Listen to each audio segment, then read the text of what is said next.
Oke, sudah hadir. Terima kasih Pak Ustadz Aris Ambu. Saya terima kasih sudah berkenan hadir. Insya Allah malam hari ini kita akan diskusi bersama-sama. Ya, insya Allah untuk kebaikan kita semua. Waktu dan tempat kami persilahkan pada Ustadz Aris Ambu 10 menit.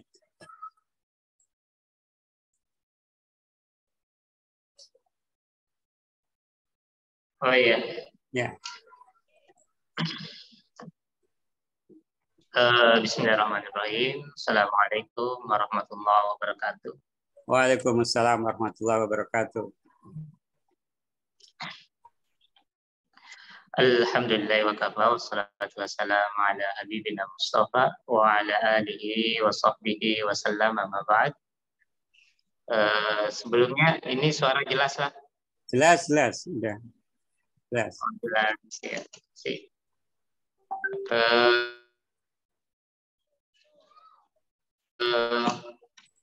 Ya, pertama saya ucapkan terima kasih kepada Ustadz Hanif yang bisa memfasilitasi untuk berjalannya diskusi ini.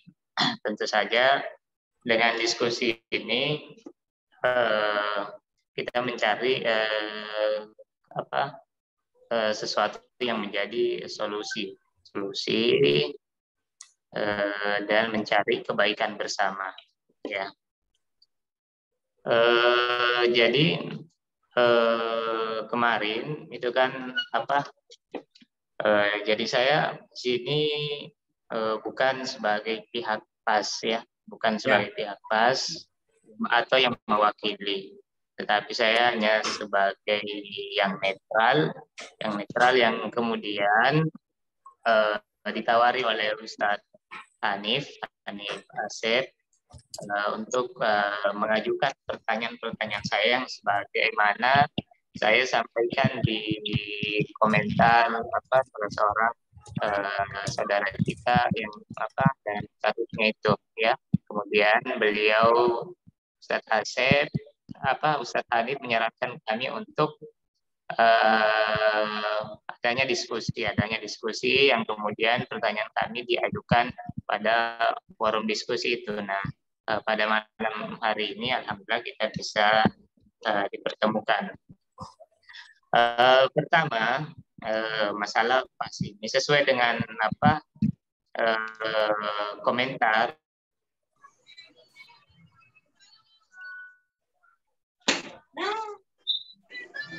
Suaranya hilang, Ustaz.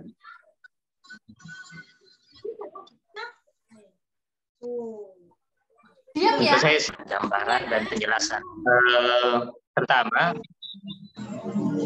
kita memahami bersama bahwasanya al-aqlu fil asya al-ibahah, bahwasanya hukum asal pada sesuatu itu boleh.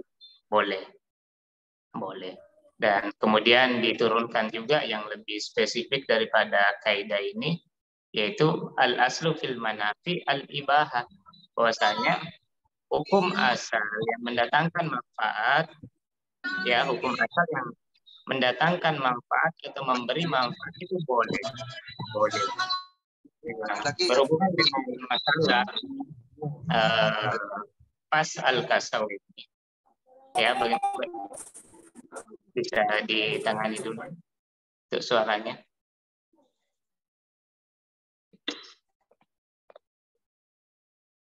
Ya, saya lanjut. Al-aslu fil manafi al-ibahah, bahwasanya hukum asal yang memberikan manfaat itu boleh.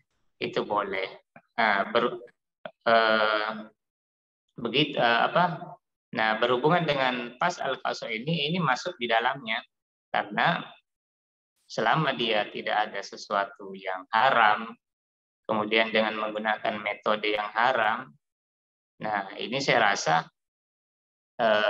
tidak bertentangan, karena Rasulullah SAW sudah memberi garis bawah bahwasanya tadau wala tatadau biharamin, ya berobatlah dan jangan berobat dengan sesuatu yang haram. Nah, selama tidak ada perkara yang haram di dalamnya, maka itu boleh saja. itu boleh saja. Maka mungkin saya sedikit mengkritisi yang menuntut sebuah metode harus menggunakan dalil, ya, menuntut sebuah metode pengobatan ini menuntut sebuah dalil, mendatangkan sebuah dalil. Nah, padahal ini bukanlah sesuatu yang ibadah atau sesuatu yang qot'i di dalam agama kita, yang mesti baku dalam agama kita, ya. Nah, jadi tidak tepat bagi kami, menurut kami, kalau dia menuntut untuk mendatangkan dalil. Kemudian metode PAS ini mengatakan di sana terdapat doror, ya, di sana terdapat doror. Saya rasa semua pengobatan itu punya doror, ya. Semua pengobatan itu punya doror, artinya kemungkinan untuk adanya doror di dalamnya itu pasti ada. Ya, saya baca juga beberapa kasus ada bayi yang kemudian ditangani di rumah sakit itu sesuai SOP, kemudian disuntik ternyata meninggal anak itu. Nah, ini sesuai dengan SOP, kemudian meninggal. Jadi semua saya rasa itu punya doror. Kalau dikatakan pas al-Qasajo ini juga punya doror. Nah, sekarang bagaimana kita melihat sisi kerusakan atau manfaatnya ini? Bagaimana sisi melihat? Dan tidak bisa serta-merta kemudian kita mengatakan kalau ada dorornya pasti tidak boleh. Berarti semua metode pengobatan mesti juga tidak boleh karena kan kemungkinan ada doror. Nah, sehingga kalau ini juga sesuai dengan pandangan ulama bahwasanya dia ketika anggapan kita bahwasanya manfaatnya itu lebih besar, maka kita boleh melakukan. Kita boleh melakukan. Ya. 2 menit lagi waktunya. Ya. Kita boleh melakukan metode pengobatan itu. Ya. Walaupun ini sebenarnya cukup singkat waktunya, masih banyak sebenarnya, ini termasuk masih pembukaan yang kami sampaikan ini. Ya, kalau semua doror ingin yang memungkinkan ada dorornya semuanya ditolak, maka saya rasa akan bahaya. Pesawat juga ada kemungkinan untuk membahayakan. Apakah pesawat tidak boleh? Nah, begitu juga dengan pas al-Qasajo ini. Kemudian apakah saya memandang bahwasanya yang menemukan ini Ustaz Harith Mujahid yang menemukan bahwasanya beliau sudah melakukan secara empiris, bahwasanya beliau selama 15 tahun. Selama 15 tahun beliau melakukan itu pengalaman dan penelitian. Mohon maaf, nanti ada waktu lagi. Jadi kita 10 menit, saya 10 menit, nanti antum 5 menit, saya 5 menit, 5 menit begitu. Ini untuk efektivitas. Mohon maaf, bukan untuk memotong ya. Ya.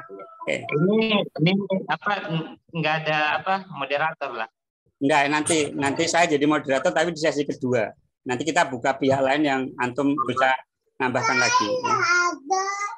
Ya, giliran saya ya Ustaz. Ini sudah 10 menit. Nanti boleh nanti saya beri waktu lagi. Ya.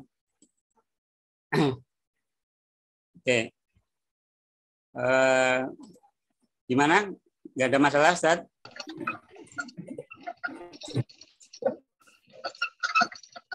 Oke, saya lanjutkan untuk sesi yang kedua. Tadi sesi 10 menit pertama adalah Ustadz Aris Ambo. Sekarang giliran saya untuk menyampaikan apa yang ingin saya sampaikan ya terkait pas al-Qasajo ini. Saya buat slide untuk memudahkan ini nanti diskusinya ya. Pertama, apakah ini maslahat atau mafsadat? Saya tidak akan menyebut ini maslahat atau mafsadat, ya, tetapi kita akan timbang ya dari sisi maslahat dan mafsadatnya. Pertama, apa itu pas al-kasau? Ya. Saya tidak akan mengambil dari pendapat pihak lain, tapi ini tercantum di website resminya ya. Memang sayangnya tidak menggambarkan pengertian dari pas al-kasau secara runtut ya. Di buah karya Ustaz Haris Mujahid, terbelakang video di Belanda ya. Kemudian beliau berkata sederhana bukan rumit ya. Ini nanti bisa dibaca di website asli beliau. Saya mohon maaf untuk yang lain, minta tolong di mute ya. Kemudian sejarah pas, ya singkatnya beliau itu ada orang PZ. Ada orang. Minta tolong yang lain di mute ya. Saya minta tolong yang bicara di mute. Kemudian beliau sakit, meneliti begitu singkatnya. Ini nanti bisa dibaca di website PAS ya. Kemudian kronologi PAS ini dulu Rumah Sehat Iqra di Bandung. Kemudian menjadi Haris Mujahid Method, kemudian sempat bernama PAJ, akhir zaman, mungkin karena ejaannya salah jadi PAZ. Kemudian Al-Kasau. Nah ini yang sedikit saya kritisi secara bahasa Arab, karena Ustaz Aris Ambo juga punya latar belakang bahasa Arab, adalah penamaan Al-Kasau. Al-Kasau diambil dari kata fakasau nal izomalahma. Kalau kita belajar tasrif, ini dikata fa'ala yaf'ulu fa'lan, ya ada fi'il nakisnya di akhir, afa ya'fu afan contoh yang lain. Tapi kasayaksu tidak menjadi kasau atau al-kasau kalau dikasih alif lam. Ini terjadi kesalahan tasrif yang sebenarnya agak serius kalau kita pakai bahasa Arab ya. Ada dalam bahasa Arab itu kaswan atau kisaun atau kiswatun. Tapi kalau kasau ini enggak ditemukan dalam tasrif. Dicari di buku sorof, insya Allah nggak ada. Ini dari sisi nama ya, bukan berarti meremehkan, tapi nama ini sebenarnya menggambarkan ini tidak berdasarkan tata bahasa yang benar. Kemudian, nah ini dari salah satu tokoh PAS, 2 hari bisa ngobati orang, ya, seperti masuk rumah butuh 5 tahun, padahal kalau kayak kunci cepat gitu. Apakah itu sesuai sunatullah nanti kita akan bahas. Kemudian olahraga nggak bagus, ini pernah agak rame dulu, treadmill, badminton, golf, road bike ya. Ini menyalahi mainstream knowledge ya, bahwa olahraga seperti ini disebut berbahaya. Kemudian salah satu pemicu diskusi ini adalah masalah bedong. Bedong ini apakah dia bagian dari sunnah Tibun Nabawi? Saya cek di website islamweb.net ya. Boleh nanti dicek, ini berbahasa Arab, cuma saya ringkaskan saja. Ada yang beberapa saya tambahkan seperti bedong ini diyakini sebagai bagian dari pengobatan Islam, tetapi ternyata tidak ada, secara nakli nggak ada.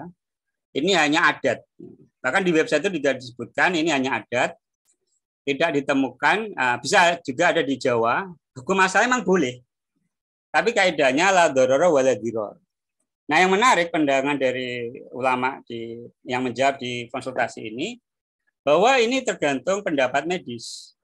Jadi asalnya boleh dilakukan kalau dia tidak berbahaya atau jangan kalau berbahaya. Kalau orang tua zaman dulu itu bedong anak kalau pengen tidurkan biar hangat. Tapi yang dipraktekkan di PAS ini, yang nanti saya screenshot itu, anak sedang kejang, demam tinggi.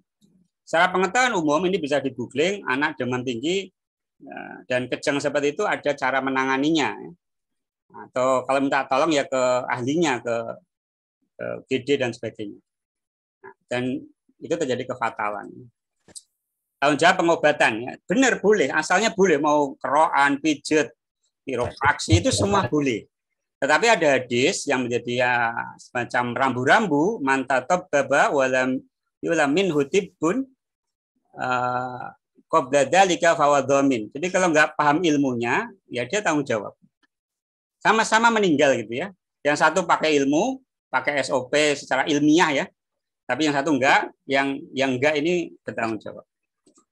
Kemudian Pak Haris Ambo saya singkat aja. Apakah sudah survei, apakah metode itu semua harus dari riset? Apakah metode pengobatan mesti dalil? Apakah pengobatan itu dan Oke, saya lanjutkan ya. Dari terapisnya ini pengakuan terapis bisa dilihat di slide ya. Ini minimal ada 3 anak yang meninggal. Kemudian di satu sisi kas kadang anti medis, di satu sisi kadang enggak. Ini agak membingungkan juga. Dan yang disayangkan dari tindakan itu tidak terjadi introspeksi, dievaluasi apakah ini kesalahan terapis ataukah ini dia sudah qadarullah, benar-benar qadarullah. Artinya semua takdir Allah, tetapi semua ada seperti hadis tadi pertanggungjawaban. Kemudian yang menarik ini, saya bangga mencontohkan Quran sebagai fondasi sehat. Kalau kamu kafir, orang kafir sebagai panduan non-Quran, selamat jalan. Ini agak berbahaya sebenarnya statement seperti ini. Nah ini saya tanya dokter, kalau demam kejang tinggi gimana? Itu dipisahkan dulu. Kalau demam, pakaian agak longgar, kemudian dicek suhunya, dikasih obat, gitu kan? Di cairan jangan dihidrasi. Nah kalau kejang, panas, ada itu obat yang dimasukkan ke anus anak itu agar menghindarkan kejang. Agar kita bandingkan nanti ya. Apakah harus dari riset ya? Ada kaul yang masyhur al ilmu qabla qauli wal amal. Nanti kita cek apakah Haris Mujahid beliau ini punya kompetensi di bidang pengobatan dalam artian sampai penyakit-penyakit berat ya, bukan kalau semacam kiropraksi dan sejenisnya itu pada kompetensi intinya memang bisa. Kemudian kalau apakah mesti pakai dalil? Tadi sama saya sepakat, nggak pakai, tapi anehnya pas pakai dalil. Pakai ayat Al-Mu'minun 14, pakai Shad, pakai Urqud Birijlik, pakai ayat Maryam. Ini sebenarnya agak inkonsisten kalau nggak wajib dalil kok pakai dalil. Padahal ini adalah wilayah tajribah basyariyah. Kemudian yang berlaku al-hukmu 'ala syai' far'un an tasawwurihi. Kalau gambaran satu masalah itu misal ya keracunan digigit ular, makan air tanah. Ini harus dicek ini, nggak asal-asalan. Apakah itu benar-benar bisa menyembuhkan atau fatal? Kemudian, ya ini terinspirasi. Sebenarnya ini poin penting sekali. Apakah bisa kita berargumen tadubur itu jadi inspirasi dan bebas tanpa ilmu? Nanti kita akan bedakan. Dan saya baca sumbernya bukan tafsir tapi tarjamah. Dan itu jadi inspirasi. Fakasaun al-idhoma itu yang ayat tentang proses penciptaan manusia diinspirasikan sebagai penyembuhan. Saya kasih contoh, boleh nggak saya mencari inspirasi? Anak saya pengen kayak Nabi Yusuf. Ini 1 menit lagi ya saya. Agar jadi pejabat saya masukin sumur. Saya hanyutkan ke sungai seperti Nabi Musa. Masuk api seperti Nabi Ibrahim. Boleh nggak saya terinspirasi seperti ini? Ada ayatnya ini. Nah, tafsir itu ilmu yang serius ya. Tidak minimal kalau kita pakai literatur biasa ya harus baca yang kayak Al-Itqan dan sebagainya. Kita nggak bisa berdalih terjemah inspirasi jadi suatu metode pengobatan. Kata Numan Alihan, the worst tragedy in religion is misunderstanding, most of them because of translation. Nah, itu karena terjemahan. Terjemahan itu berbahaya kalau kita membuat kesimpulan tanpa dalil. Ini saya sudah habis 10 menit. Silakan saya beri waktu 5 menit dan nanti mohon maaf ini putus nanti masuk lagi ya kalau maksudnya putus. Silakan saya kembalikan ke Pak Haris waktunya. Silakan. Ya, terima kasih. Ya. Terkait tadi beliau mengutip masalah perkataan ulama tentang masalah bedong. Jadi ini memang sudah tradisi Arab. Arab, masalah bedong, kemudian mesti ada riset dari medis. Nah, sekarang kita mau pakai riset medis mana? Kita mau pakai karena ilmu barat juga sudah menemukan bahwa bedong ini hal yang positif. Nah, sekarang kita mau pakai riset mana dan tidak boleh serta merta kemudian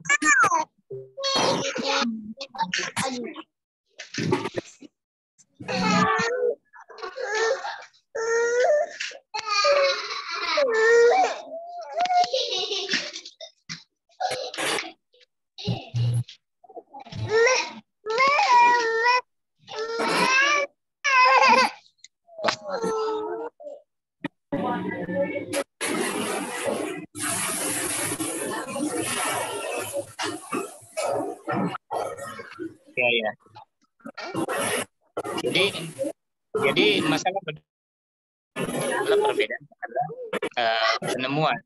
Kalau Barat ini menganggap bahwasanya bedong ini hal yang positif. Jadi tidak boleh serta-merta kita menafikan atau menolak bedong ini. Kemudian yang kedua terkait konfirmasi gambar-gambar yang meninggal. Kemudian yang bersumber dari chat kolom komentar. Saya tidak tahu bagaimana kita mencari informasi, apakah bisa kita benarkan, artinya informasi yang memberikan kabar positif itu cepat kita terima, ya. Itu cepat kita terima, tetapi berbeda ketika kita menerima informasi yang negatif. Maka proses tabayunnya ini tidak seperti kita menerima informasi yang positif, ya. Tidak sama kita menerima informasi yang positif. Maka apalagi dengan status-status chat kolom komentar. Nanti mungkin Ustadz Hanif mungkin bisa apakah ini betul-betul datanya sesuai dengan data yang meninggal itu, ya, data yang meninggal. Kemudian masalah terinspirasi dari Al-Quran, ya.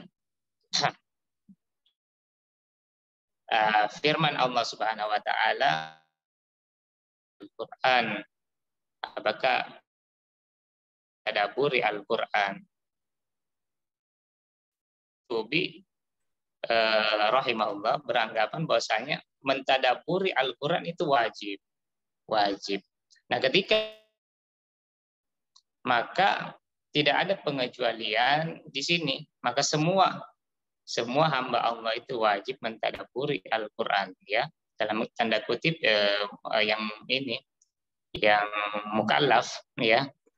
Jadi semua orang wajib untuk mentadaburi Al-Quran, tidak terbatas kepada ulama, Wajib pakai ilmu nggak? Ya, tadabburi itu wajib pakai ilmu alat atau enggak? Enggak, tunggu dulu, Ustaz. Waqala Son'ani, dan berkata Imam Son'ani bahwasanya siapa yang mendengarkan perkataan Allah Subhanahu wa taala, wa ma tuqaddimu li anfusikum min khairin tajiduhu indallah, dan apa kamu amalkan untuk diri kalian dari kebaikan, maka kalian akan mendapatkannya di sisi Allah Subhanahu wa taala. Kemudian Imam Son'ani mengatakan di sini seseorang bisa memahami artinya tanpa mengetahui ini syartuhu, ini majzum, ini dalam kaidah bahasa Arab, tanpa mengerti, karena bahasanya sudah dapat dipahami. Ya, sudah dapat dipahami. Ini mohon maaf, 1 menit lagi putus, nanti masuk lagi ya Ustaz. Kita lanjutkan. Ya. Yang ini keterbatasan Zoom.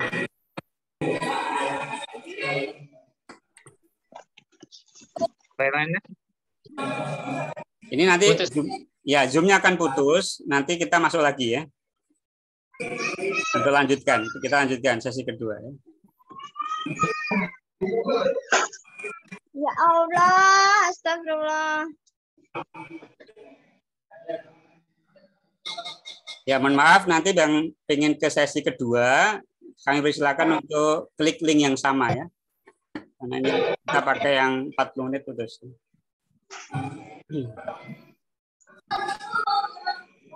Ada beberapa yang nanti kita klarifikasi.